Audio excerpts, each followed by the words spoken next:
అందరు నమస్కారం అండి. బోరుగడ్డ అనిల్ చాలా రోజుల తర్వాత బయటకు వచ్చి ఒక ఛానల్కి ఇంటర్వ్యూ ఇచ్చాడు. ఆ ఇంటర్వ్యూలో కూటమి ప్రభుత్వం కావాలని నన్ను అరెస్ట్ చేశారు, కక్షపూర్వకంగానే నన్ను అరెస్ట్ చేశారు, నా మీద థర్డ్ డిగ్రీ ఉపయోగించారు, రోజుకి 3 రౌండ్లు చొప్పున నన్ను విపరీతంగా కొట్టారు, విపరీతంగా హింసించారు, విపరీతంగా దూషించారు, నా కులాన్ని దూషించారు, నా మతాన్ని దూషించారు, నా కుటుంబ సభ్యులను దూషించారు, నన్ను శారీరకంగా మానసికంగా అన్ని రకాలుగా నన్ను ఇబ్బంది పెట్టారు. అది సరిపోదన్నట్టు లేడీస్ కానిస్టేబుల్ చేత కూడా నన్ను కొట్టించారు. ఆవిడ నా ప్రైవేట్ పార్ట్ల మీద కొట్టారు. పోలీసులు నా మీద ఉచ్చబోశారు, నా మీద ఉమ్ము వేశారు అని మాట్లాడుతూ మరో అంశం గురించి కూడా మాట్లాడాడు. నేను ఈరోజు బయట ఉన్నానంటే, ఈరోజు మీకు ఇంటర్వ్యూ ఇస్తున్నానంటే దానికి కారణం జగన్మోహన్ రెడ్డి అనే వ్యక్తి. జగన్మోహన్ రెడ్డి అనే వ్యక్తి లేకపోతే నేను బయటకు వచ్చేవాడినే కాదు. జగన్మోహన్ రెడ్డి వల్లే నేను ఈరోజు బయట ఉన్నాను, బయట తిరుగుతున్నాను. నాకు అన్ని రకాలుగా జగన్మోహన్ రెడ్డి అనే వ్యక్తి సపోర్ట్ చేశాడు. నా కేసులు ఏవైతే ఉన్నాయో నా కేసుల్ని జగన్మోహన్ రెడ్డి గారి పర్సనల్ లీగల్ టీం ఏదైతే ఉందో వాళ్ళే నా కేసులను వాదించారు, వాళ్ళే నాకు బెయిల్ ఇప్పించారు. ఈరోజు నేను బయట తిరుగుతున్నాను, మీకు ఇంటర్వ్యూ ఇస్తున్నాను అంటే కేవలం అది జగన్మోహన్ రెడ్డి గారి వల్లే. జగన్మోహన్ రెడ్డి అనే వ్యక్తి నా వెనకాల ఉన్నాడు, నాకు సపోర్ట్ చేశాడు అని ఆ ఇంటర్వ్యూలో మాట్లాడటం జరిగింది. ఇదే విషయం మేము గతం నుంచి కూడా చెప్తున్నాం. బోరుగడ్డ అనిల్ వెనకాల జగన్మోహన్ రెడ్డి గారి హస్తం ఉంది. జగన్మోహన్ రెడ్డి గారి అండ చూసుకొని వీడు విపరీతంగా రెచ్చిపోతున్నాడు. జగన్మోహన్ రెడ్డి గారు ఎవరినైతే తిట్టమన్నాడో, ఎవరినైతే దూషించమన్నాడో వాళ్ళనే దూషించాడు. జగన్మోహన్ రెడ్డి స్క్రిప్ట్ పంపించి పలానోళ్ళు దూషించండి, పలానోళ్ళు కుటుంబ సభ్యులు దూషించండి, పవన్ కళ్యాణ్ గారి పిల్లల గురించి మాట్లాడు, పవన్ కళ్యాణ్ పిల్లల్ని తిట్టు, ఆ చంద్రబాబు నాయుడు గారు కుటుంబ సభ్యులు తిట్టు, నారా లోకేష్ గారి కుటుంబ సభ్యులు తిట్టు అని జగన్మోహన్ రెడ్డి గారు స్క్రిప్ట్ ఇస్తే ఆ స్క్రిప్ట్ ప్రకారమే ఈ బోరుగడ్డ అనిల్ అనే వ్యక్తి మాట్లాడాడు. వాడు ఇలా మాట్లాడుతున్నాడంటే దానికి కారణం జగన్మోహన్ రెడ్డి, వైసీపీ పార్టీ అని మేము గతం నుంచి కూడా చెప్పుకుంటూ వచ్చాం. ఈరోజు వాడే చెప్పాడు, నేను బయట తిరుగుతున్నాను లేకుంటే బయటకు వచ్చాను అంటే నాకు జగన్మోహన్ రెడ్డి గారి అండ ఉంది, ఆయన సపోర్ట్తోనే నేను బయటకు వచ్చాను, ఆయన సపోర్ట్ నాకు ఉంది అని వాడే ఆ ఇంటర్వ్యూలో మాట్లాడటం జరిగింది.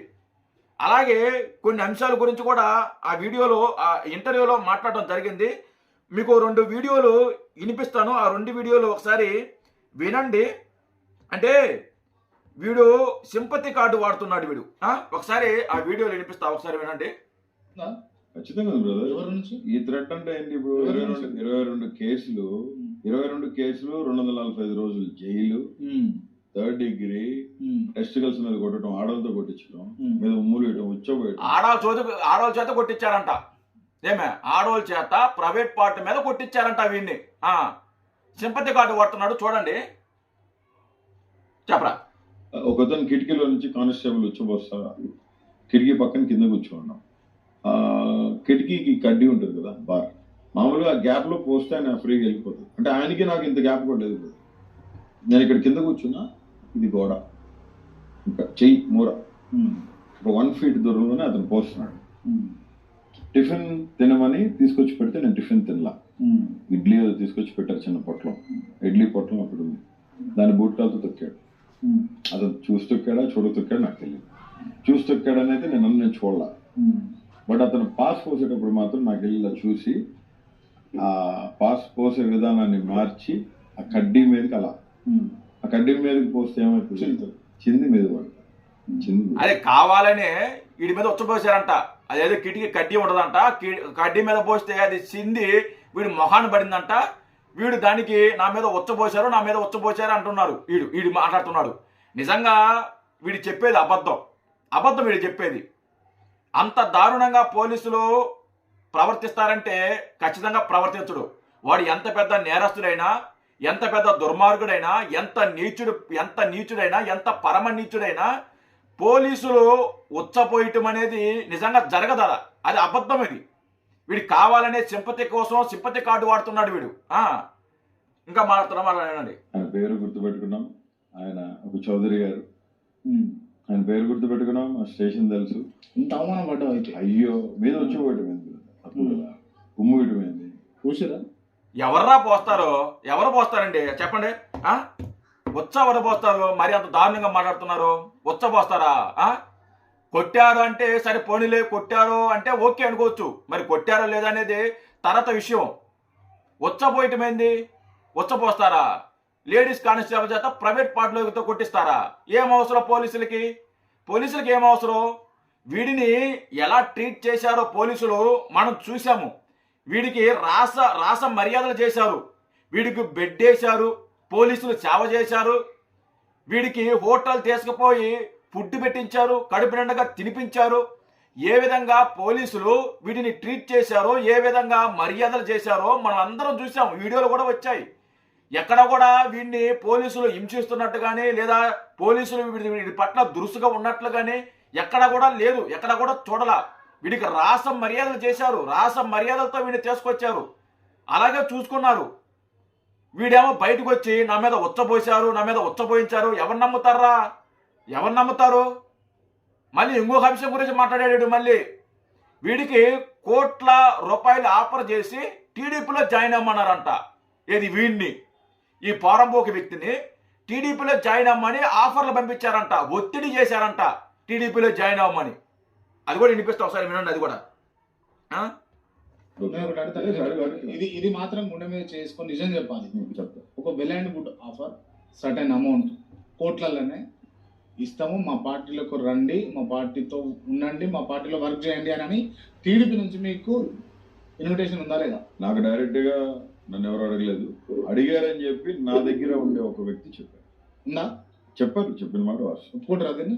ఎస్. బోర్గా డానిల్ టీడీపీలోకి ఇప్పుడు జరిగే పని కాదు, జరిగే పని కాదు. I make my self suicide.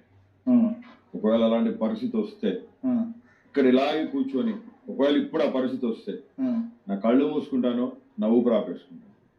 ఒకే ఒక్కసారి నా కుటుంబాన్ని తలుచుకుంటా, నా దేవుడు అయ్యా నీ రాజ్యంలో చేర్చుకో ప్రభు అని. అలా చేసే దేవుడు చేర్చుకోడు. కానీ అట్లాంటి పరిస్థితి వస్తే మాత్రం నెవర్ గోనా. కాకపోతే వైసీపీ లీడర్లను ఏమో ఇంతమందిని చూసినామన్నా, వాళ్ళందరికి ఇట్లనే. అసలుకి వీడిని ఎవరు రాణిస్తారు టీడీపీలోకి? అసలుకి బుద్ధున్నోళ్ళు ఎవరైనా కానీ వీడిని ఏ పార్టీలోనే చేసుకుంటారా? ఒక వైసీపీ తప్ప. వైసీపీ అంటే బుద్ధి లేదు, సిగ్గు లేదు, మానవ లేదు, మర్యాద లేదు, అది వేరే విషయం. వాళ్ళు చేసుకుంటారు. ఇలాంటి పోరంబోకన కొడుకులందరూ సపోర్ట్ చేస్తారు. టీడీపీ కానీ జనసేన కానీ ఇలాంటి వ్యక్తులను ఎంకరేజ్ చేస్తారా? వీళ్ళని సపోర్ట్ చేస్తారా? వీళ్ళని పార్టీలకు పిలిపించుకుంటారా? ముఖ్యంగా ఈ బోరుగడ్డ అనిల్ లాంటి వాళ్ళని. వీడికి కోట్లాది రూపాయలు ఆఫర్ చేశారంట, టీడీపీకి రమ్మని వీడికి ఆఫర్ చేశారంట. ఇది ఏమన్నా నమ్మే విషయమేనా? ఇలాంటి పోరంబోకన కొడుకుల్ని టీడీపీలకు ఎందుకు ఎంకరేజ్ చేస్తారో, ఎందుకు పిలుస్తారు? వీడేమన్నా దేశ సేవ చేశాడా, ఇక లేకుంటే ఏమన్నా సమాజానికి సేవ చేశాడా? ఏం చేశాడు వీడు? కుటుంబ సభ్యులని, ఆడపిల్లలని, మహిళలని విపరీతంగా దూషించిన వ్యక్తి, దూషించి జైలుకి వచ్చిన వ్యక్తి, ఇలాంటి వ్యక్తుల్ని పార్టీలోకి తీసుకుంటారా? అందులోని టీడీపీ పార్టీలోకి. ఇలాంటి పోరంబోకన కొడుకుల్ని ఎంకరేజ్ చేయరు ఇలాంటి పోరంబోకన కొడుకుల్ని. ఇలాంటి వాడిని టీడీపీలోకి మమ్మల్ని ఆఫర్ చేశారు, టీడీపీలోకి పిలిచారు, మమ్మల్ని మాకు మా పార్టీలోకి రమ్మన్నారు, కోట్లాది రూపాయలు ఆఫర్ చేశాడంటే ఎవరు నమ్ముతారా? నీలాంటి పనికిమాలిన వ్యక్తులని టీడీపీలో చేసుకున్న అవసరం, అంత దౌర్భాగ్యం టీడీపీకి లేదు. నీలాంటి వాళ్ళని సిగ్గు లేకుండా మళ్ళీ వచ్చి ఇంటర్వ్యూలో మళ్ళీ అదే ముద్ర మాటలో, మళ్ళీ అదే బలుపు. కానీ ఒక విషయం మాత్రం క్లారిటీ వచ్చింది. ఈ దెబ్బతో చంద్రబాబు నాయుడు గారంటే, అలాగే నారా లోకేష్ గారంటే, పవన్ కళ్యాణ్ గారంటే భయం వచ్చింది. వీడికి భయం వచ్చింది. గతంలో వీళ్ళ గురించి మాట్లాడేటప్పుడు ఏకవచనంతో మాట్లాడేవాడు విపరీతంగా. కానీ ఈరోజు చంద్రబాబు నాయుడు గారు, లోకేష్ గారు, పవన్ కళ్యాణ్ గారు ఆయన రెస్పెక్ట్ ఇచ్చి మాట్లాడుతున్నాడు. భయం వచ్చింది, వీడికి భయం వచ్చింది. వీడిని మార్చారు, ఒక రకం కొంతవరకు మార్చారు. వాడు ఆ ఇంటర్వ్యూలో మాట్లాడుతూ ఇక మీదట నేను ఎవరిని బూతులు మాట్లాడను, ఎవరిని తిట్టను, పర్సనల్గా టార్గెట్ చేయండి అని చెప్పేసి మాట్లాడటం జరిగింది. సో వాడు అలాగే ఉంటాడా, లేకుంటే మళ్ళీ జగన్మోహన్ రెడ్డి అనే వ్యక్తి మళ్ళీ నువ్వు మాట్లాడరా, నువ్వు మళ్ళీ దూషించరా, నీ వెనకాల నేను ఉంటాను అంటే మళ్ళీ రెచ్చిపోతాడు. వీడు ఒక మాట మీద నిలబడ్డా, వీడు ఒక మాట మీద నిలబడ్డావు. వీడు నీచుడు నికృష్టుడు అనమాట. ఇలాంటి వ్యక్తులందరూ కూడా టీడీపీలోకి జనసేనలోకి ఎందుకు పిలుచుకుంటారండి? సిగ్గు లేకుండా మాట్లాడతారా? సిగ్గు లేకుండా చెక్కేస్తారా? నేను గుర్తుపెట్టుకో. సరే, జై హింద్.